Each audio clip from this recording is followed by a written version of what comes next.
All right, welcome everyone to this session. I'm Shailesh, country head for CLO Talent.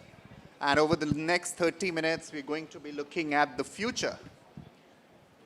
And while we jump into the future, let's begin with a very short story. So I was at home a few months ago, and I saw my nephew, he's about 5 years old, playing a game on television.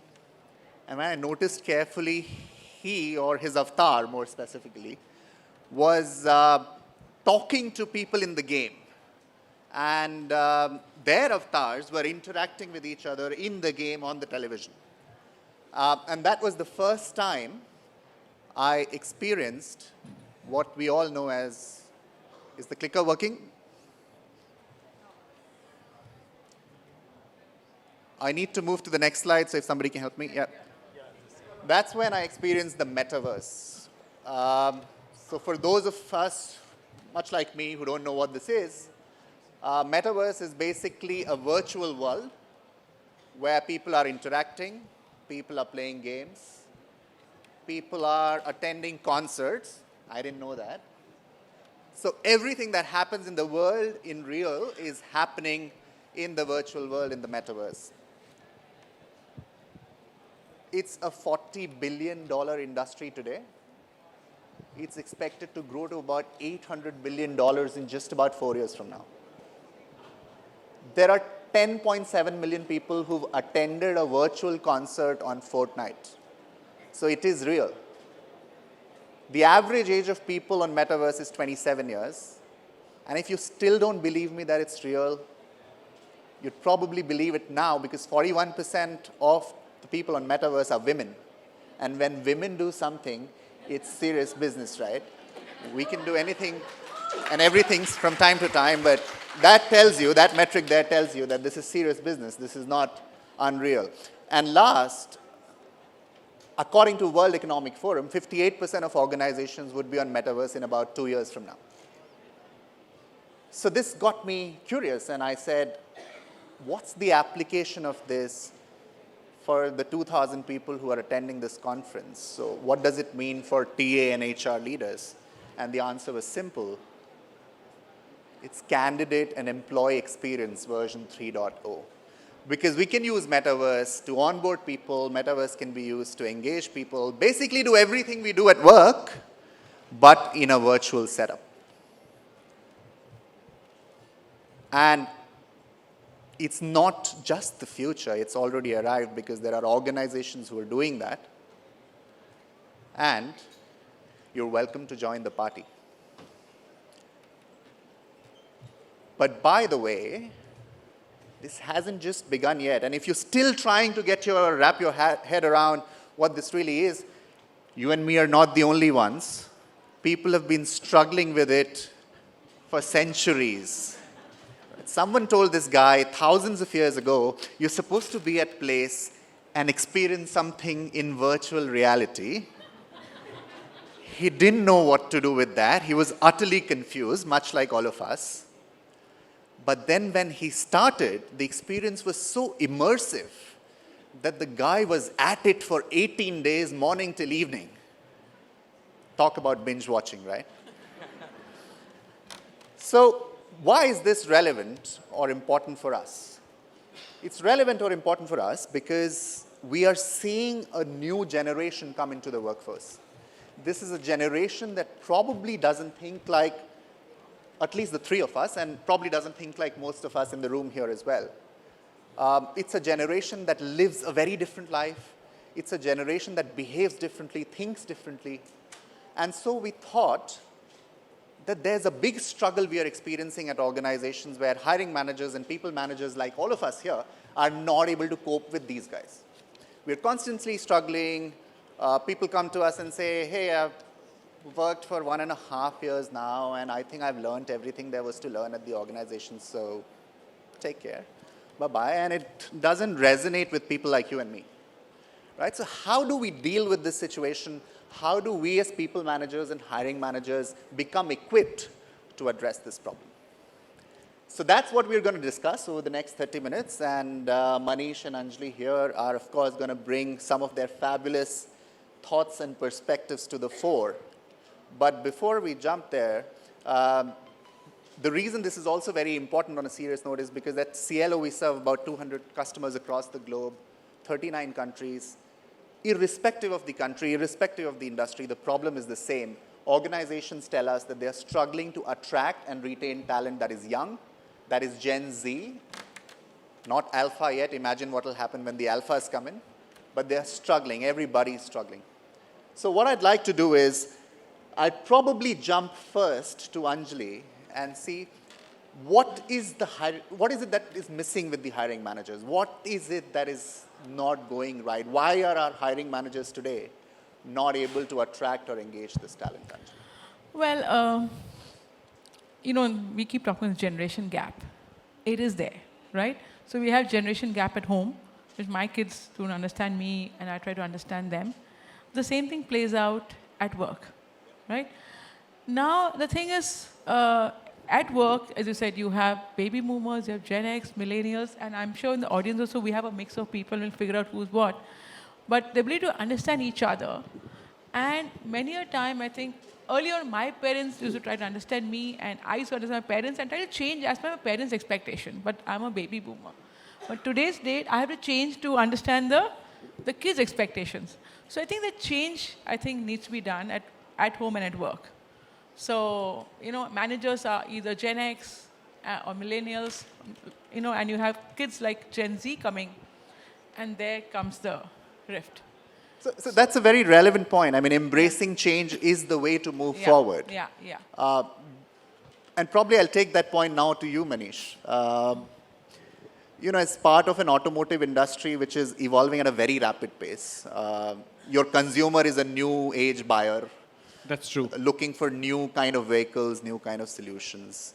And hence your employees need to be the new age thinkers as well. What's preventing this change from happening at corporates? Why is it that hiring managers and people managers are not able to accept and embrace this diversity and be more inclusive and go with the new age talent? So, Shailesh, I'll be a little contentious in my opinion. I don't think that the hiring managers are knowingly not willing to embrace change. It is actually the digital inadequacy in the managers which is preempting them or rather restricting them to get into that zone. How many of us start thinking of any solution that we have to provide to our employees in a digital manner? We are still in that pen and paper zone, largely. Automotives all the more.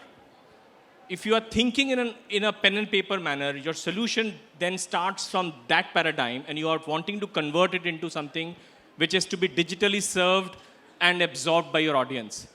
That's where the gap is. True. And that's where I think our mind shift has to happen to start thinking digitally and not start thinking of an object that exists in flesh and bone. Sure. I'd like to add on one point. In addition to what you're saying, also from the Indian psyche, as a culture, we're pretty autocratic, right? So I'm a parent, so I'm superior to you. I'm a manager, so I'm senior to you and hence superior to you, right? And that movement from the autocratic to a collaborative process is what they're looking for, because I have a lot of kids in my team and I keep listening to them because I have a daughter who's millennial or something. I have to listen. Then you speak to them, you realize they don't take to authority the way we took to authority, right? They want more collaborative. They want us to ask them, and they come to the solution. So I think that's where, that whole culture shift has to happen in the culture of the Indian families and here. No, so both the points are very, very, imperative to this. And I'm going to take one with each of you. Anjali, you're known for being a tech evangelist in the HR space. You've done so much great work at AirAsia. What do you think organizations need to change on the tech and the digitization front to be able to enable, like Manish said, that hiring managers are able to adapt and understand the new So that's exactly what we did. So when I joined AirAsia, I realized that 90% of our population, and they're all kids, right? They're 22, 24, 25, whether they're pilots or cabin crew or the engineers. So they are not office corporate work. Say, we don't come to your office. For them, they go to the airport or the aircraft and they go back home. They don't have laptops to write long emails or take 2-hour learning programs.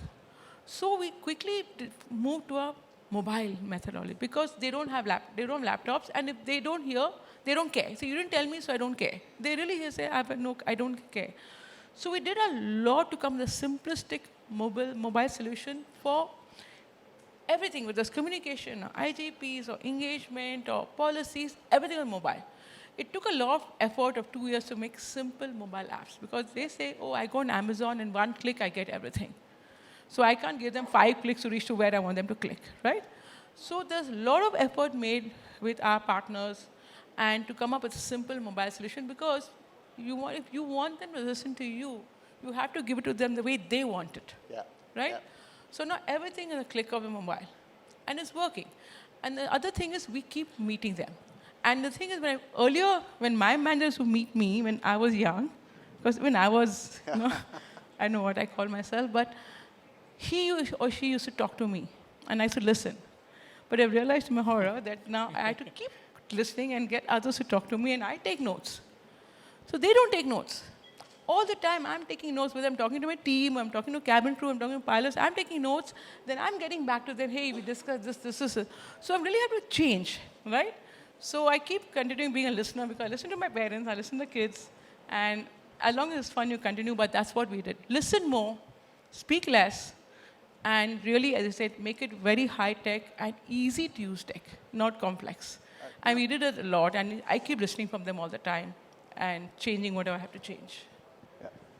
This joke is a bit of a cliche now, but I heard you say, listen to my parents, listen to my kids. I didn't hear the husband there, but that's fine. We'll let that pass.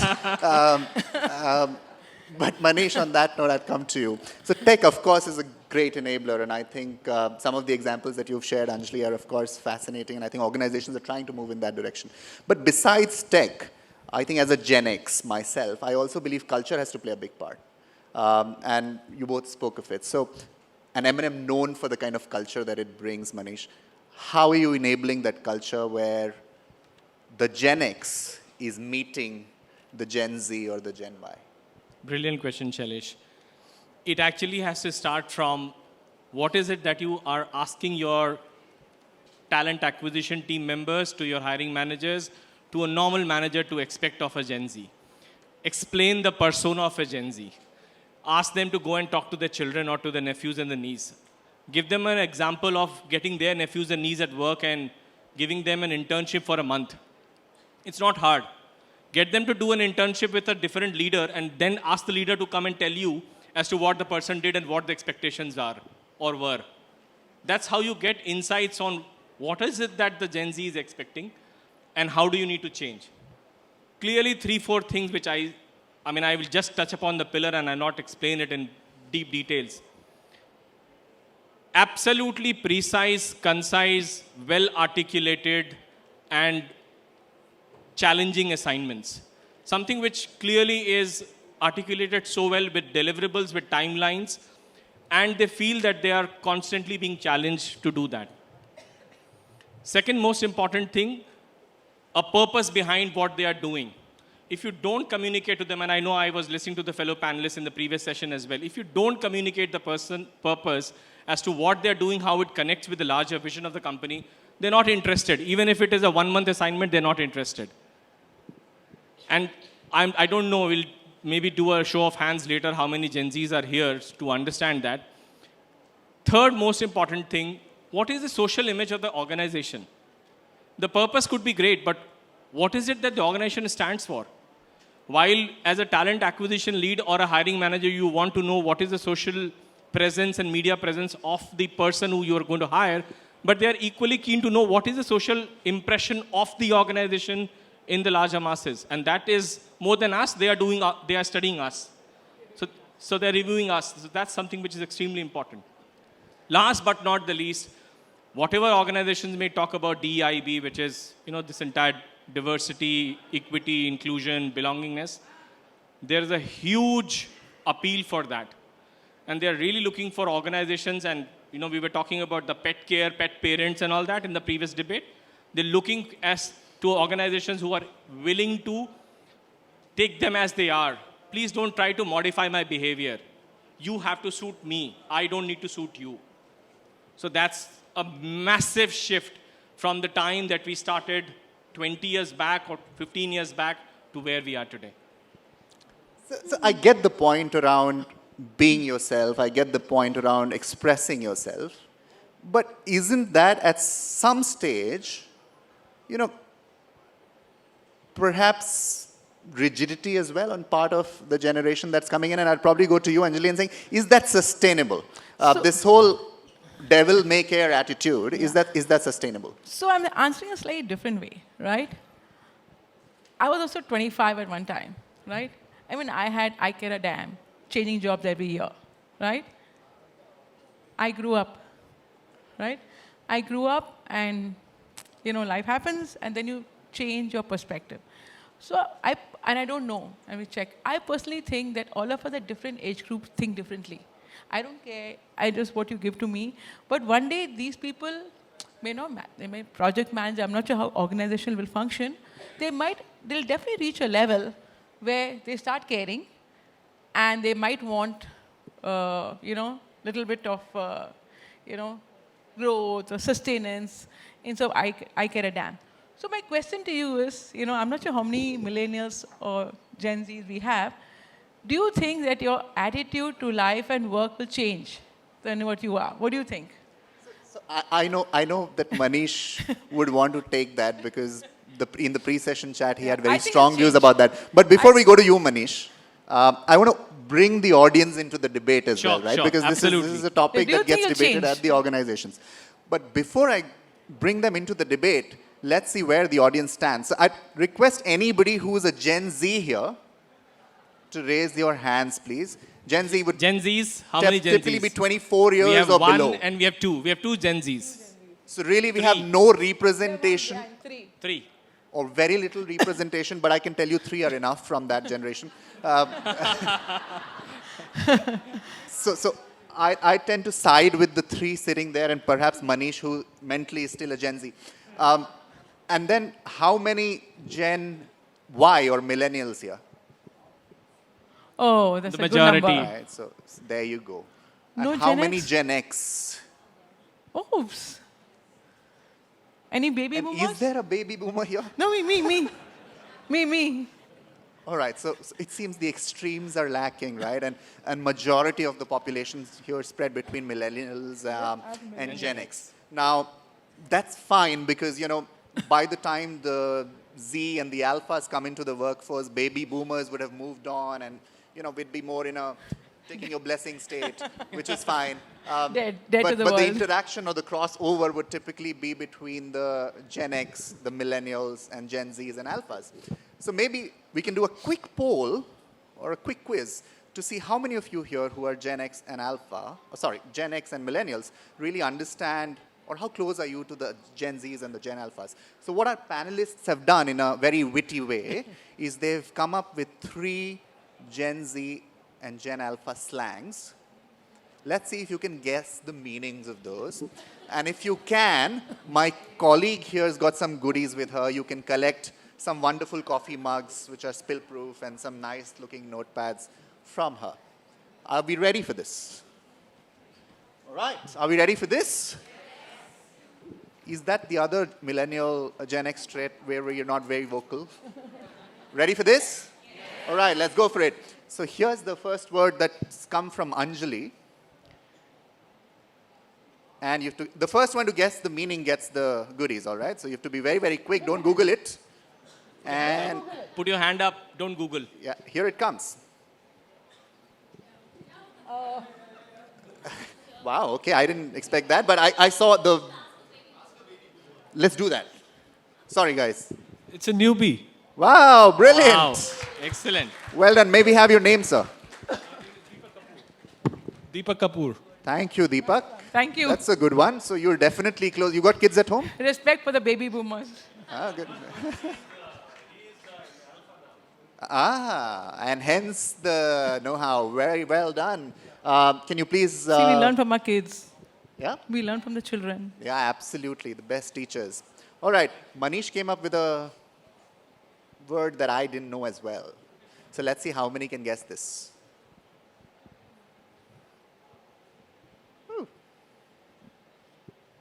And here we go. That one is easy, right?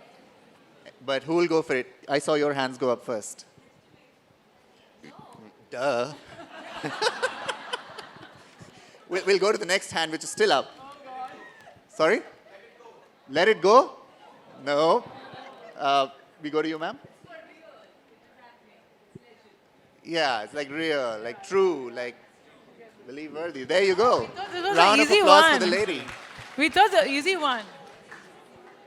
Yeah, but legitimate is like just an expansion of the short phrase legit. It's real. It's real. real. Yeah, yeah. It's like Real. It's happening. true. No. It's happening. Yeah. But don't worry.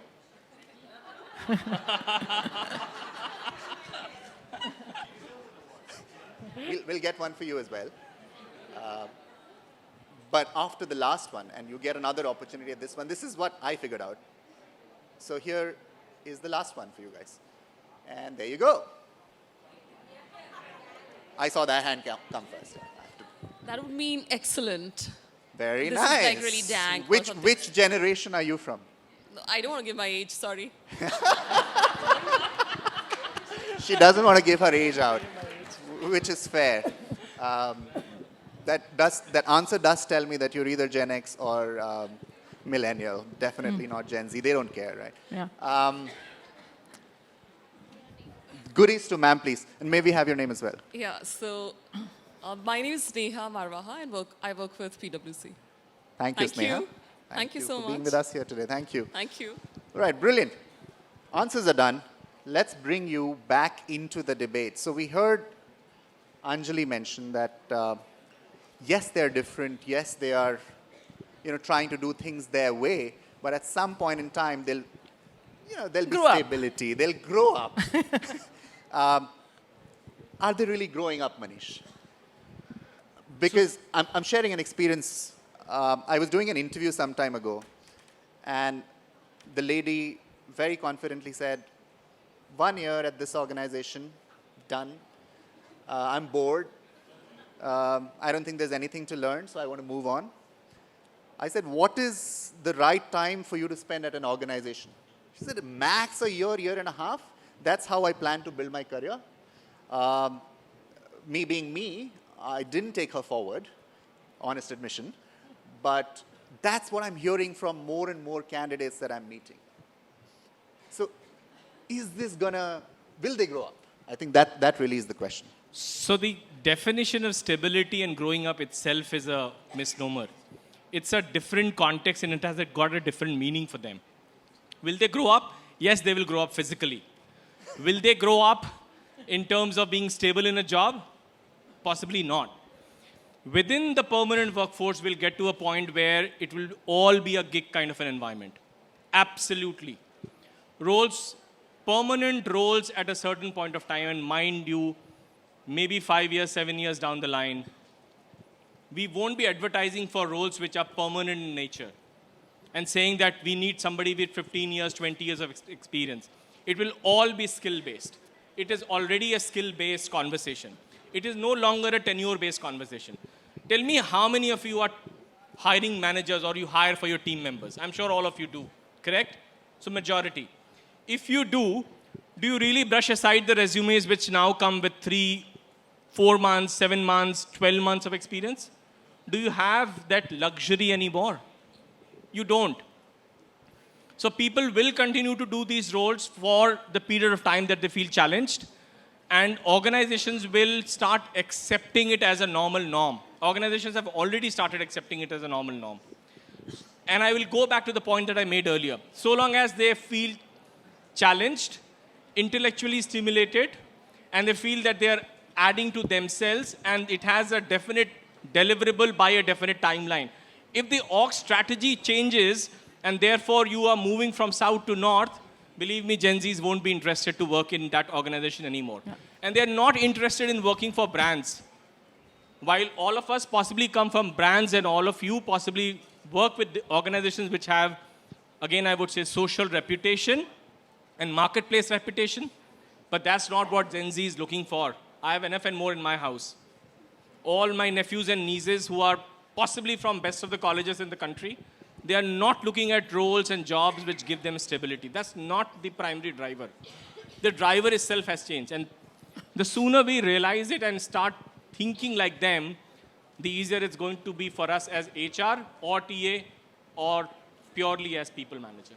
So if I might add one, right? So I understand that, the way you give them stability, you give them excitement in the job. So now we have a whole lot of Gen X people over here, right? Yeah. So how do we Primarily. train them to give that excitement so that people feel excited? So that's what the question is, right? You want them to be there, develop the skills. You definitely want some, high-skilled people continuing. And so will any of these, any of your Gen X and all that, be able to retain the Gen Z? That's what we need to do, right? Sorry, I'm just challenging you. Sorry. That's a great point, Anjali. And what I'm going to do is, I'm going to bring the audience in, either through a question Yeah. or through a problem that they're facing in dealing with somebody who's Gen Z. The alphas are still not here. And we don't know what's coming beyond that, right? But you've got a question, so can we get a mic to her, please?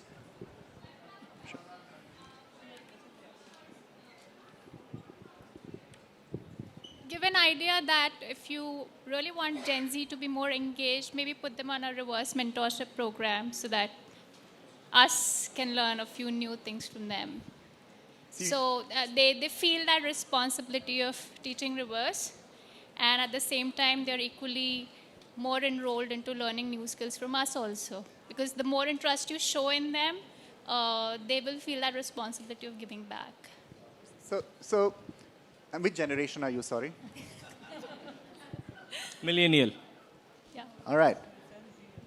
So there's a presumption in that statement. She says the Gen Z are not responsible. Thank you. And maybe if we mentor them, they will learn responsibility. Oh no, she said that Reverse if they can be mentoring. made. The other way around? Other way around. She said other way around. She's saying Yeah, so They are they mentoring. mentor us, and in the process, they learn responsibility and become more responsible.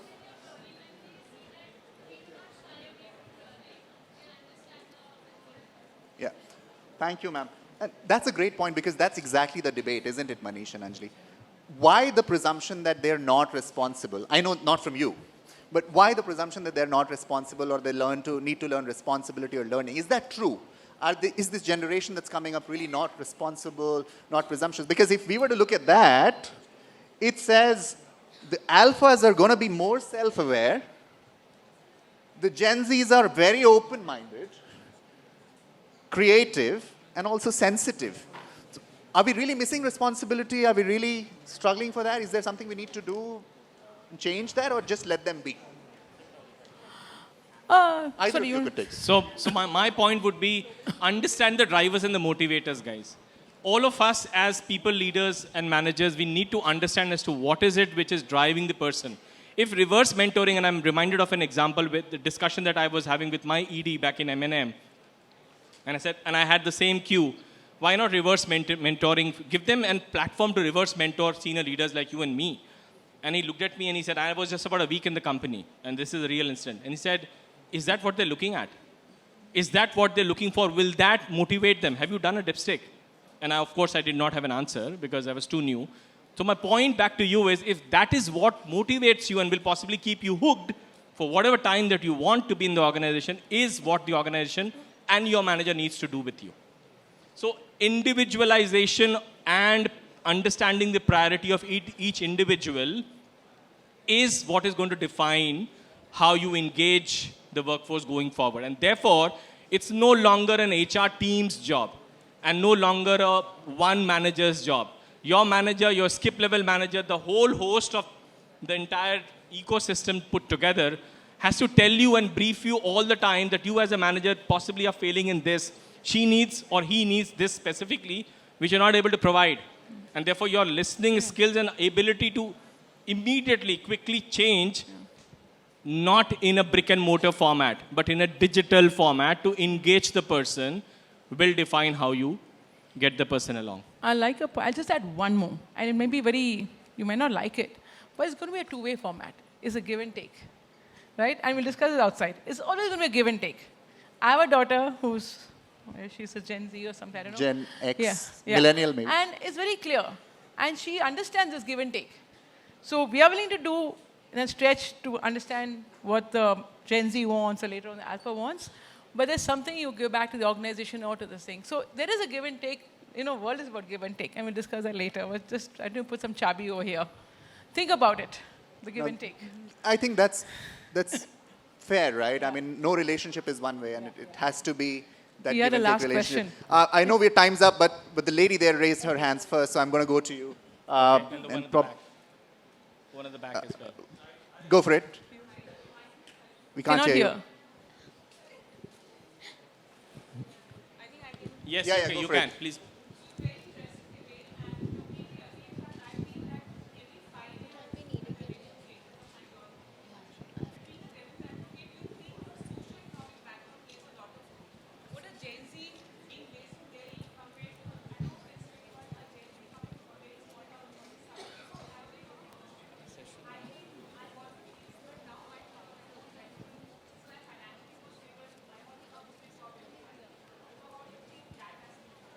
Yeah, that's a great question, and just for everybody's benefit, does socioeconomic background also define which bucket do you fall in besides the year you were born in? I think it's a good, interesting take at that. Anjali, Yeah, but that's a different topic altogether. You know, it does. Where you're coming from, what's your parents? You have there many, many differentiating factors.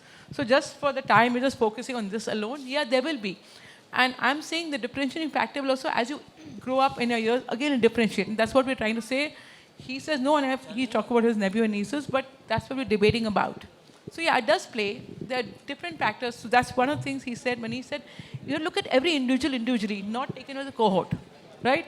Every individual requires different things basis their background they come from, whatever background, family, socioeconomic, economic, or which city, etc. They will. So that's why he's talked about individualization. Yeah. makes sense. I know our time's up, but can we take one last question, please? He had a question. Yeah, the one at the back. Okay, maybe two questions. Yeah. So I just wanted to know, from Manish and Anjali, both of you, what are the two tangible things you've done for Generation Z? Generation Z. Two tangible things to Two be tan- done. No. What you have done in your industry, and specifically you, Manish, because you come from, a really old school kind of this thing, while your products are fantastic. But We are no longer old school. But what are the two tangible things that you did at M&M, which kind of made the difference? I know Anjali would have a more diverse workforce, but M&M, I really want to understand. So from a diversity of workforce, not gender, but generational, regional, diversity of thoughts, and maybe a little bit gender as well, I think M&M has from baby boomers to generation, not Gen Alpha, but Gen Z, all of it, coexisting. What we have done is to ensure that each generation gets engaged in the way that the generation wants to be engaged.